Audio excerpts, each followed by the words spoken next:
এমনিতেই রাজ্যের উপরে ঋণের পাহাড় দাঁড়িয়েছে, তার উপরে 16 সালের প্যানেল বাতিল, পুরো প্যানেলটাই বাতিল।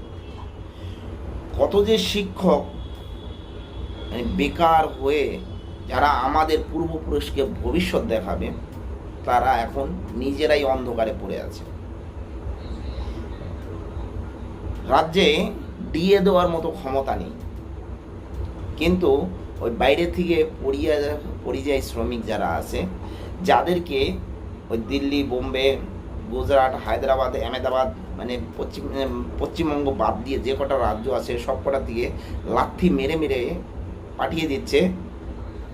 আমাদের এখানকার সরকার বলছে তারা সবাই ঘরে ফিরে আসো, তোমাদের 5,000 করে টাকা দেওয়া হবে।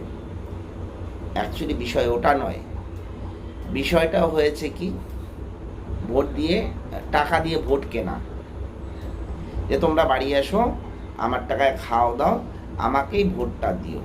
এটাই হচ্ছে মূল। যে সরকার রাজগঞ্জের ভিডিও বলে দিয়েছে যে সরকারের কাছে টাকা নেই রাস্তা করার জন্য, আপনারা লক্ষ্মীর ভাণ্ডার ছেড়ে দিন, সেই সরকার ডিএ দিতে পারছে না, সেই সরকার চাকরি দিতে পারছে না। 16 সালের প্যানেল বাতিল। এবার 2022-এর যে টেট পরীক্ষা হয়েছিল, যারা যারা পাশ করেছে তাদেরকেও কাজ দেওয়া হচ্ছে না। ঝড়ের গতিতে কোথা থেকে তারা চলে এসছে, মানে আগাম জানা ছিল কি না জানা ছিল জানি না, কীভাবে যে ঘেরাও হয়ে গেল। ইস, কী হবে পশ্চিমবঙ্গের ভবিষ্যৎটা, কী হবে? এমনিতেই পশ্চিমবঙ্গে শিল্প নেই, কর্ম নেই। যারা বাইরে চলে যাচ্ছে তাদেরকে 5,000 টাকা, যারা 30,000, 35,000, 40,000, 50,000 টাকা যারা কামাচ্ছে, তারা এখানে এসে 5,000 টাকায়, এই রোহিঙ্গাগুলোই যেগুলো ধরা পড়তেছে, সেগুলো আস্তে আস্তে চেপে চেপে পশ্চিমবঙ্গে আসবে, তাদেরকে 5,000 টাকা করে দেবে পশ্চিমবঙ্গের মুখ্যমন্ত্রী। এটাই একটা বিবেচনা। দেখেন 2022-এর যে টেটে উত্তীর্ণ প্রার্থীরা ছিল, তারা দেখেন কিভাবে জোয়ার বাঁধ ভেঙে এত লোক। পশ্চিমবঙ্গে নেই শিক্ষা, আছে তো সব ঘুষের, ঘুষ দিলেই চাকরি হবে, তাছাড়া তো কোনো কিছু নেই। এই হয়েছে আমাদের বর্তমান পশ্চিমবঙ্গ।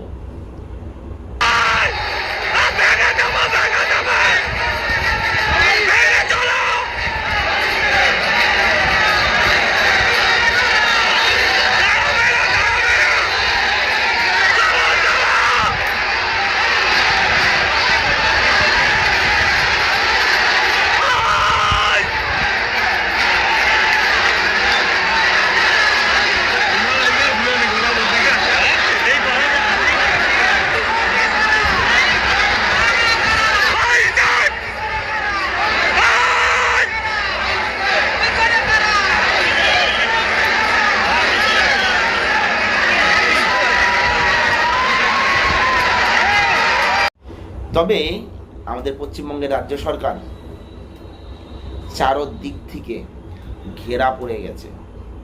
মাননীয়া, আপনার ওই পায়ের হাওয়াই চটিটা, এই চটিটাও আর থাকবে না। আর তাছাড়া আরেকটা কথা বলছি, যেটা মাথায় ছিল না, এই যে পুলিশরা তাদের বউদের যে কনফারেন্সের জন্য, প্রেস কনফারেন্সের জন্য যে লাগিয়ে দিয়েছিল, যে পুলিশরা অকাতরে পাবলিকদের পেটায়, শিক্ষকদের পেটায়, এর আগেও দেখেছেন শিক্ষকদের পিটিয়েছে। রাজনৈতিক তৃণমূলের দলের কোনো একটা সাধারণ কর্মীকেও একটা গায়ে আঁচড় দিতে পারে না, কিন্তু বিরোধী দল বিজেপি হোক, সিপিএম হোক, কংগ্রেস হোক, প্রত্যেকের গায়ে কম বেশি আঁচড় দিয়ে দেয়। কিন্তু ওই গাঠবন্ধনের যে সরকার আছে, কিছু হলেও কংগ্রেস আর সিপিএম রেহাই পেয়ে যায়। শুধুমাত্র রেহাই পায় না বিজেপি এবং এই শিক্ষকরা।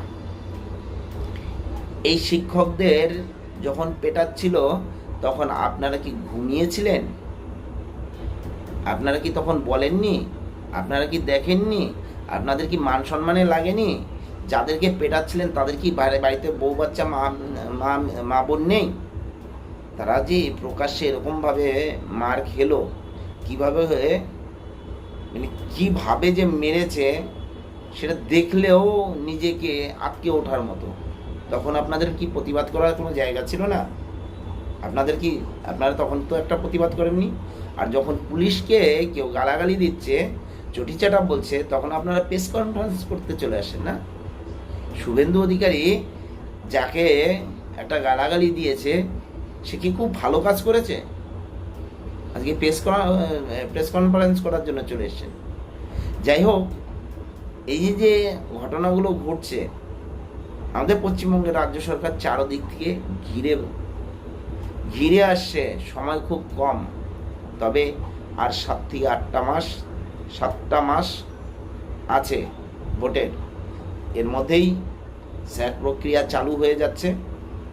টেনশনের কোনো দরকার নেই, কারণ এই যে মৃত ঠাকুমা দাদু এরা যে ভোট দিয়ে যেত ভূত হয়ে, তারা এখন বাদ পড়ে যাবে। মোটামুটি 1 কোটির মতো বাদ পড়ে যাবে, তবেই মাননীয় বুঝতে পারবে। কি বলেন আপনারা? এ বিষয়ে যদি কিছু বলার থেকে অবশ্যই জানাবেন। জয় হিন্দ, বন্দে মাতরম, ভারত মাতা কি জয়।